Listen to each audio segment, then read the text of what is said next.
That's the limit of my technical knowledge. So, yeah. So tonight we're recording this talk. You're not supposed to bloody swear.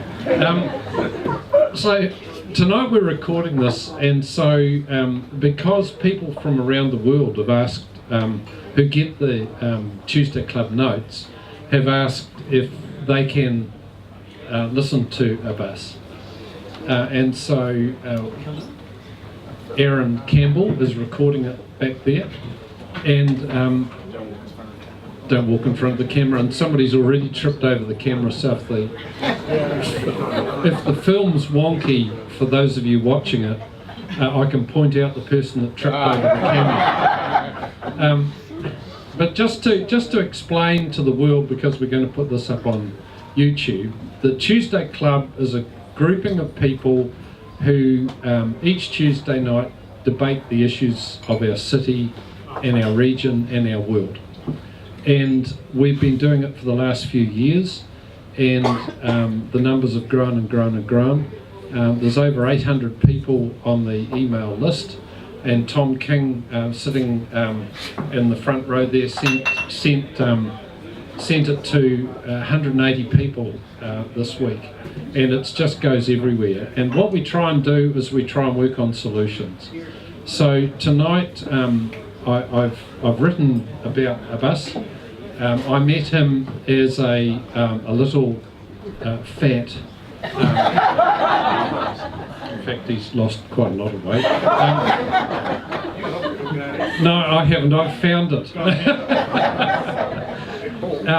Abbas was a 9-year-old who had come on the Tampa, and for those of you who, all of you will have long enough memories to remember the Afghan refugees whose boat sank off Australia. Australia rejected them, and it was Norwegian? The Norwegian captain of a container ship stopped and picked them up. It then became an international incident. 150 of them came to New Zealand when Helen Clark said we'll take them. And Abbas came here as a 6-year-old. And as I said to you in the email, this is the guy that when he was 13 got third in New Zealand in a spelling competition, and his teacher is that little wizened up fella here. And I'd like, Rex, could you come up please? I know, I was warned this would happen. Yes. You only want to measure how much he's growing. Exactly. Because you recall in the Tuesday Club notes, there was a picture of Abbas and Rex, and they were the same height. Oh no, hang on, stand up Abbas.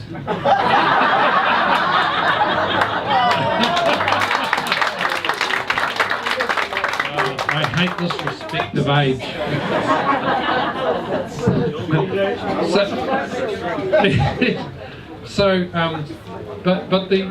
But this young guy here has done so many things to inspire so many people, as have his people from the Tampa. They have all been impressive, and just last year, Abbas got a Fulbright scholarship to go and do his PhD in America.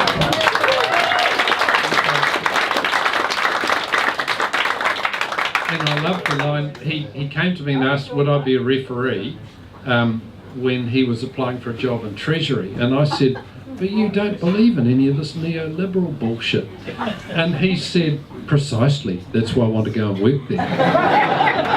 So he's still in Treasury for some unknown reason.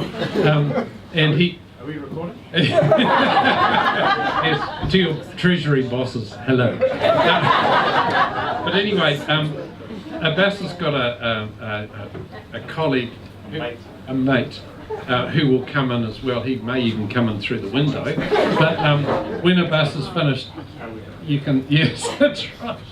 So when Abbas is finished, he will introduce his friend who takes... It's quite interesting to see two guys who came to New Zealand about the same time. and have different perspectives, and it's really interesting, and it's something that our community is struggling to understand, but it's something that also your community is struggling with as well. So, put your hands together for a bit.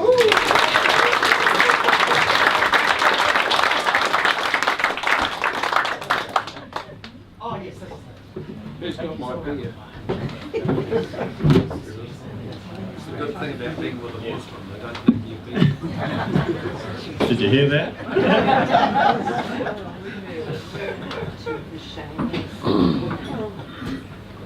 Probably going to trip, but that's okay. Well, good evening, everyone.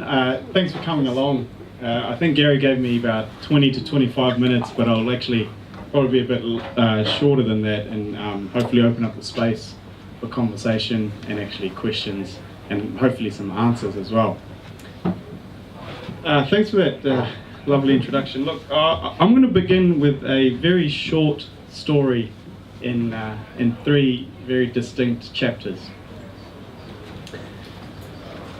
Chapter 1. A family lives their lives in peace. Could be in the mountains of Afghanistan, could be in the rivers of Syria, the streets of Iraq, or the deserts of Somalia. Doesn't matter where we are.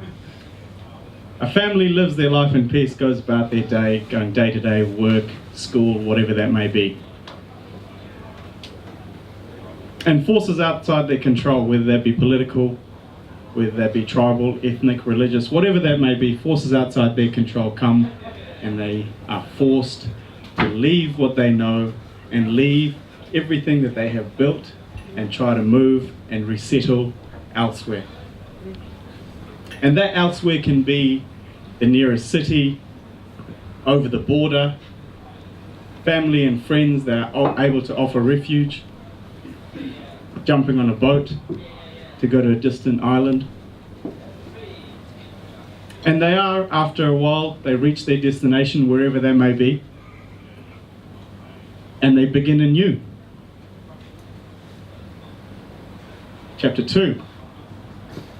Having resettled, having found their lives, and having gotten back up on their feet, the family pick up the pieces of their former lives and everything that they own and everything that they have, and they're able to build the foundations for something new in their adopted homeland. Kids followed by grandkids.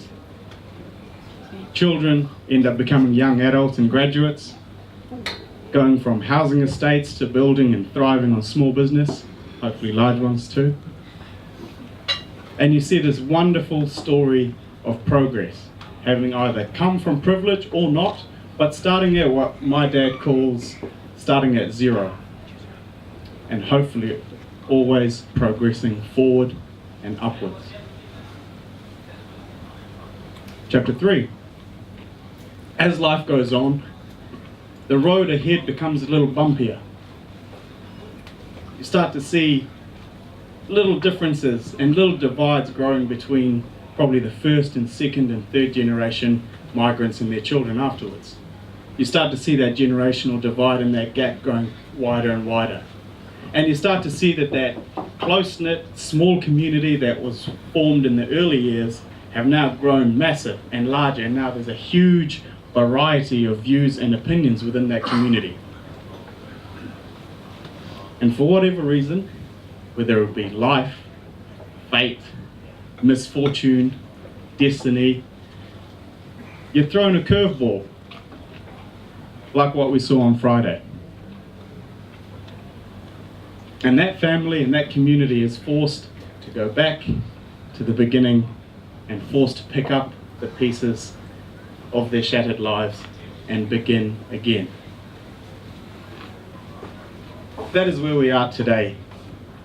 After what happened on Friday, that is where we are today. That everything that had been built is now in pieces, and those families are forced out of their own control to have to rebuild and regrow and hopefully thrive again. My story is sort of well documented, and Gary hinted at how we managed to come to New Zealand And here we are, 18 years later. We arrived to New Zealand. I guess there's two classes of refugees. You either come on a plane or you come on a boat, and there's very few that come on a boat, so I'm one of those rare refugees that come on a boat. We can laugh about it, guys, come on, it's okay. Trying to be a light situation. Anyhow, I was 6 or 7 years old at the time, so to me the whole thing seemed like a really big adventure. It seemed, you're a 6-year-old, you don't really understand what the hell is going on, and that's how I viewed it. We left Afghanistan, we fled. This was early 2001, prior to 9/11, when the Taliban were sort of at the height of their power, and they were moving from the urban regions and spreading their power into the rural areas where we were.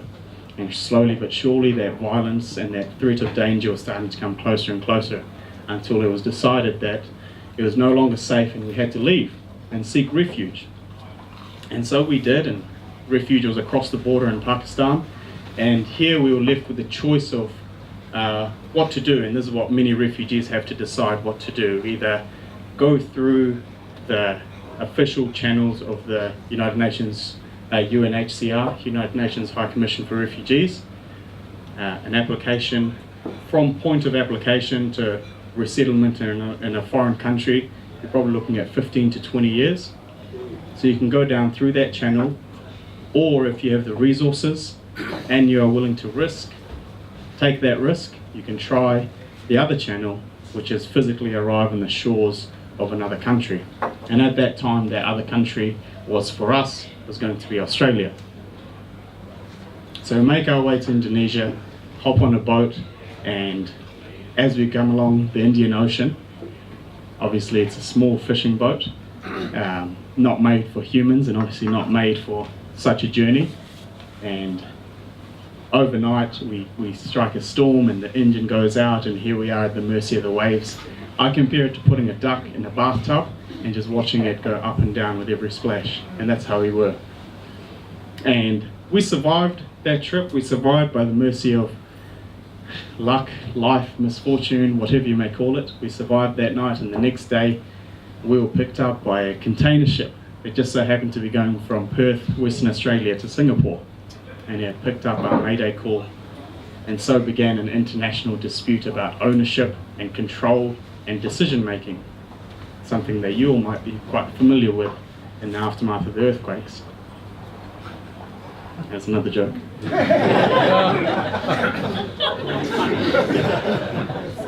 And so here we are, picked up by this container ship. Obviously it's not a cruise liner, it's made for cargo. We lived on board the ship for a number of weeks, living inside an empty container that just so happened to be at the bottom ground. So men in one container, women and children in the other, and then a third one used for as a toilet. And so we lived here until a decision was made about what to do. And here we have a group of mostly Afghan refugees picked up in international waters by a Norwegian container ship, heading for Australia. We were. And so a decision had to be made about who's responsible and who's going to make the call on what to do. We wanted to go forward. The container ship couldn't do that until he had some official authority. And so finally it's there that New Zealand put its hand up and said, we're willing to accept the families, or those with families and children, which I, lucky enough, happened to be in one of those. There were 438 of us on board that fishing boat. They eventually sunk. Of that, I think about 150 or so were accepted by the New Zealand government, and we actually spent half a day on Nauru, another island that you guys might have heard in the media about. We spent half a day there while a charter plane came by, picked us up, and we arrived to New Zealand. Those single men, eldest sons, lone fathers that had taken the risk because they didn't want to bring their families along with them, they ended up staying on Nauru for about 3 to 5 years after us, while their applications were processed, while their lives were sorted out, and where a country eventually chose to accept them. Most of them ended up coming to New Zealand, but after about 5 years on that island. Some ended up going to Australia, and some, I think, went to Norway and other places. But everyone was eventually resettled after quite a while. the journey since then has been one of, I'd like to think, it's been a huge source of pride for our community. When I look around me we had a community meeting on Friday night, and I looked around me. It was actually pre-planned, so the meeting was already going to happen. It wasn't going to be about the attacks. It was already planned in advance. We were actually there for a house blessing, because one of our new families had just bought a house, and it's tradition to go there, share a meal, and bless the house. So that was actually the purpose of our meeting, and then obviously Friday afternoon happened, and so as well as blessing the house, talk quickly turned to next steps. And as I was sitting there listening to everyone speak, it was amazing to see the stories coming through about how everyone came here, and for the first few years they were on benefits, they were in Housing New Zealand homes, they were living on student allowances, they were doing everything they can, just everything outside their control and outside, pretty much just living by how whatever the government gave them. And I looked around, and now there's amazing young students, who graduates, who are small business owners, who are just doing and giving back to the community. And it's ironic, following the earthquakes, most of the young men were actually tradies who were doing their own things, part of larger firms, and now they had profited and they had prospered remarkably well. And it was just an awesome story to see. And there were so many people who had gone on to university who were doing great things. So when Gary asked me to speak tonight, I didn't really have many thoughts. I know the number one thing that comes out of people's minds was, I don't have many words to say to try and capture everything. So that's why I started with a story, and I'm going to share another couple of stories with you.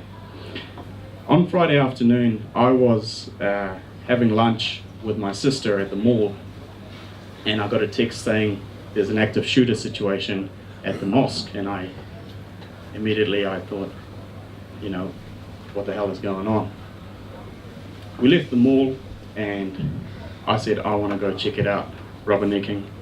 And we pulled over on Morehouse, and by now a couple of journos were there and cop cars were coming back and forth. I got a pen and paper and pretended to be a journalist, and I got inside the curtain before them.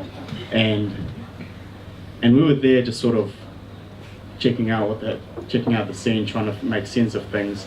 And we were there as survivors, and I hate to use that word, but that was the situation, as survivors started walking out. And it was a sight that I'll never forget. There was people that were walking out of cars, walking out of between buildings, from neighboring houses, from bushes, just jumping out because they'd managed to find safety, finally realizing that the gunman was either gone or apprehended, coming out drenched in blood, and it was a sight that I'll never forget, because you never think that you'd come across such a sight. And one particular man really stood out to me. And you might be very familiar with his story already, he's been covered quite well. He's the man in the wheelchair, Farid Ahmed. So he came out, he sort of wheeled himself by, and we were just sort of there talking to him, and he talked about what he'd witnessed. And at the time, the death toll confirmed was about 3. And he said, you'll see it climb up significantly from what I saw. And he'd already been in the mosque, and he'd managed to wheel himself out somehow. And we were there, and he said, I'm looking for my wife, because both my wife and I went in and we're trying to figure out where she is. She could still be in there, she could have gone and hid somewhere else, she could be in the hospital, we're just not sure. So we gave him our phones to use, made a few phone calls on his behalf. He's calling everyone that he knows, and then by now I think his daughter or his niece had arrived. And we were all there just sort of trying to figure out where. That was our one task, to try and help this man find his wife. And so we were there, I think it must have been around 4:30, when he finally received the call from someone. I think he was in the mosque, that confirmed that your wife has passed away. And there in the middle of the road, both of them just sort of broke down. And it was so powerful, and everyone in this room, felt so helpless at that moment. So we let them grieve, we let them mourn. And I said, look, what's something we can do? And he just said, I just want to go home. So I got the keys off the daughter, pulled their car around, and keep in mind he's in a wheelchair, so put him in the car, and between tears, between sobbing from both of us, we managed to find his address and pulled up to his house in Hoon Hay, and I see a sign that says Farid Ahmad, the homeopath of Hoon Hay, which I thought was a great business name. And we pulled up, and it's a very practical problem. He's got an electronic gate, and the remote is attached to the car keys, which his wife had. And jump over the fence, try and find a second key which is in the remote. We finally got him inside, and him and I, between tears, both of us, we start talking about his wife and what they were doing and how they managed to be in the situation. He said, I don't want to talk about today, but he said, my life changed twice. He said, today and about 21 years ago, he said, I was driving down a street in Nelson and the drunk driver hit me, T-boned me at 100 k's an hour, and I've been paralyzed ever since. And he said, I was so angry in the hospital that day 21 years ago. He said, why has God given me this misfortune? And he said, that taught me to forgive, because hate is a burden that is quite heavy to hold. And ever since I accepted that, I've applied it to everywhere. And now, even though he was crying and obviously letting his emotions out, he said, I don't hate the man, and that's the message that has come out so strongly from him and from other leaders. And he said, my life changed today, obviously, now that my wife of 25 years is taken from me. The other story I want to share is another one that's been covered quite significantly in the media today, and that was a 71-year-old Afghan refugee named, we call him Haji Dawood. He was at the Linwood Mosque at the time, and he was the first person to see the gunman and to say, hello brother, and having not seen the concealed weapon or whatever he was holding, and he was shot. In 2001, when we first arrived to Christchurch, there weren't many Afghan families here at all, and he had arrived way back, I think in the 80s, fleeing the Soviet invasion of Afghanistan. And he was a well-established community leader here, and he was one of the first people who welcomed us to our homes. He was there from day one, helping us, literally the physical, practical things they could help us with by taking us to and fro the community halls, telling us where the shopping is, where schools are. Just a really kind, giving, generous person. And he became a really, really good close of my father's. So when we learned of his passing, I was on the phone to Dad, delivering the news to him over in the Middle East, and between crackles of phone calls and tears, that was another story that sticks with me. Look, over the coming weeks and months, we'll start to get some answers for the questions that are going through us, like why this man chose to do what he did and how he managed to equip himself with those firearms. But in the meantime, a question that has come to me and to many other community leaders is, what can I do to help? Because I feel so helpless. What can I do? And to be honest, I don't have the answers, but there are small, very practical things that I would encourage all of you to partake in.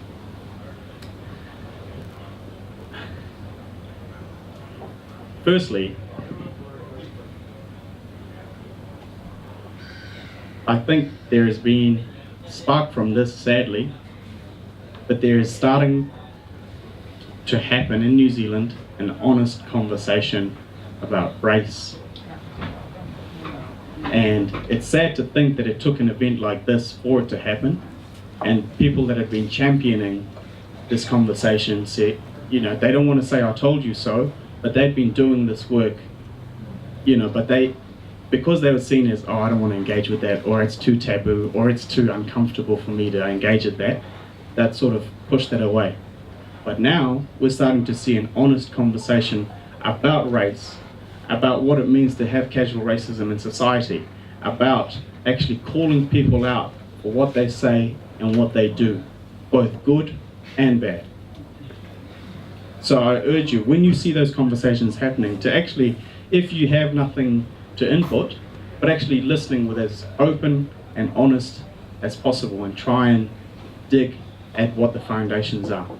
So having an open conversation about race, about New Zealand, and where we are. So that's number one. Number two, what we're already seeing again happening, and I'd like for this dialogue to continue beyond these halls and beyond social media, is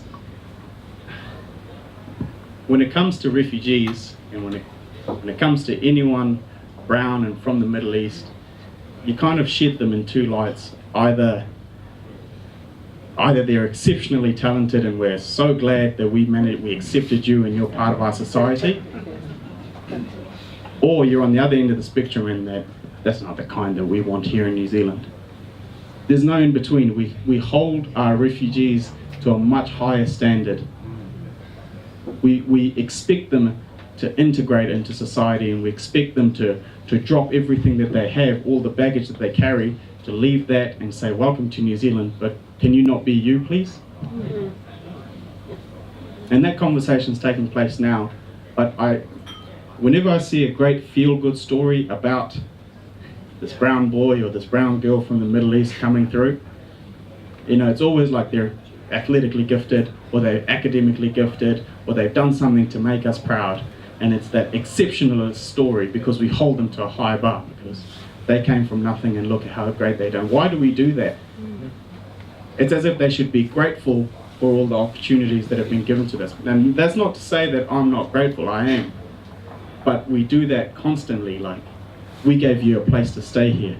We gave you homes. The least you can do is try and integrate into society. And that conversation is like, it's not on the same level, but it feeds into that narrative of they were over here, and now finally, because you've done these great things, you are now part of us. It's a very sensitive, and I'm not sure if I'm eloquent enough to portray that, but you see it day to day in our coverage of folks from different backgrounds contributing to society, contributing to New Zealand society. So having an honest conversation about race, and actually not holding refugees and migrants or anyone brown to a different standard than what we'd hold every member of society to. I don't think I have much more to add to that, and I'd love to have a conversation with the rest of the people in the crowd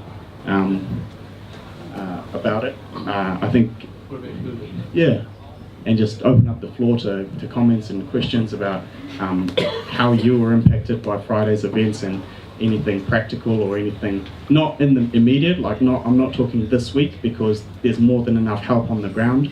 I'm thinking sort of long term in the next month, the next 3 months, the next year, about how to pick up the pieces and rebuild again.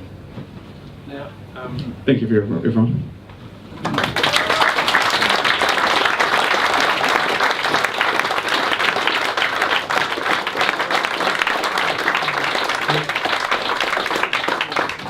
we also have a friend of Abbas's from Wellington, who grew up in Hamilton, but came from, who wouldn't leave Hamilton? I left Palmerston North for the same reason, Guled. But Guled, don't kick over Bob's beer. He's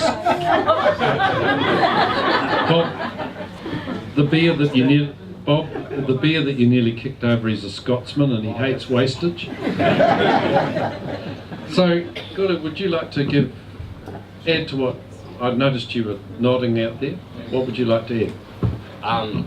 I guess it turned out that me and Abbas actually don't have different perspectives. We absolutely agree. No, it was actually quite real. Just a bit of a disclaimer, none of these opinions reflect those of my employers, etc. So of course, blah, blah, blah. Same. I guess, it's what's happened over the last. Firstly, I just want to say Abbas's story is it's every time he shares it, and I've been in platforms where he has. Honestly, it moves me every time because it is quite inspirational. But what I want to echo is that the experiences of Abbas and say people like myself and others aren't necessarily that unique. We all kind of share those stories and so forth in one way or another. So I just want to kind of get that across.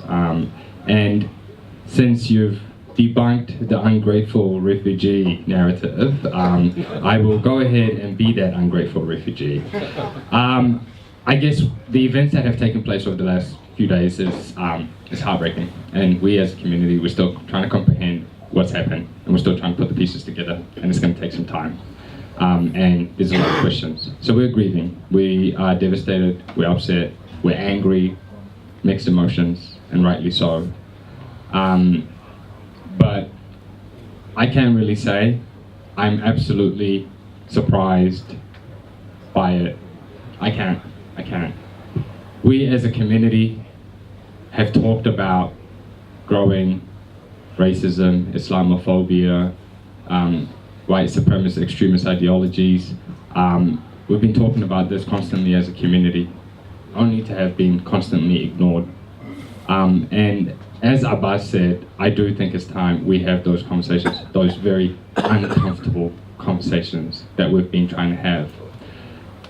New Zealanders are living in denial about the very form of racism that exists in this country. It's nothing new. Let's not forget that this country was built on a racist foundation. And we live with this. We all have stories and experiences of that.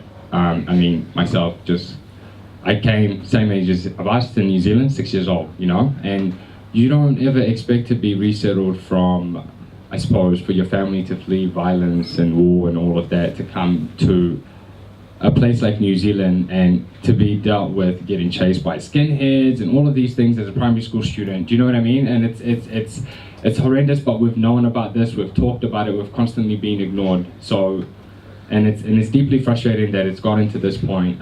You know, on the last week Wednesday, I was on a panel at the Auckland Arts Festival, and which was chaired by John Campbell, and John was basically talking to me about discrimination and stuff, and he said, Guled, you're Muslim, you're a refugee, you're Muslim, all of these, basically you're screwed. I said, yeah, I kind of am. But I said, you know what? Yeah, and black. I guess they pointed that one out.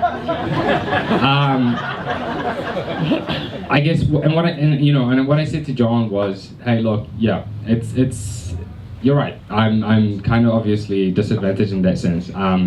But I told him that I worry a little bit more and a lot more, and sometimes, you know, it keeps me up at night for my 5 little nieces that are growing up here. New Zealand is all that they've ever known. It's home. Just like me, it's home, but for them, they were born here. It's everything that they've ever known. And one day they're all gonna grow up and they're gonna make the choice of whether to wear a hijab or not.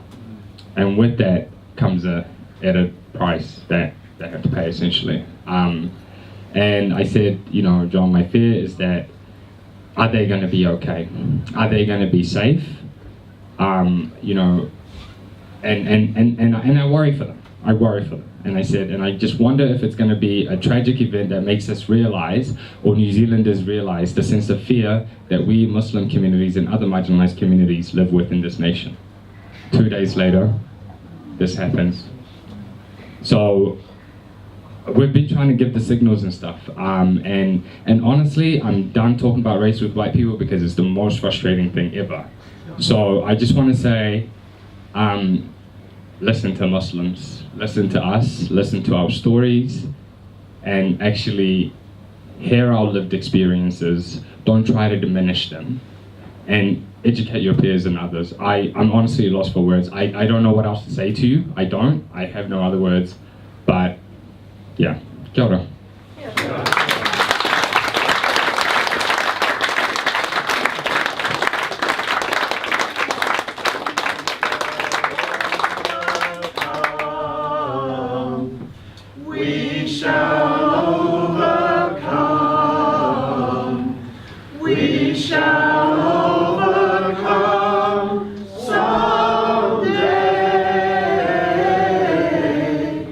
Oh, dear.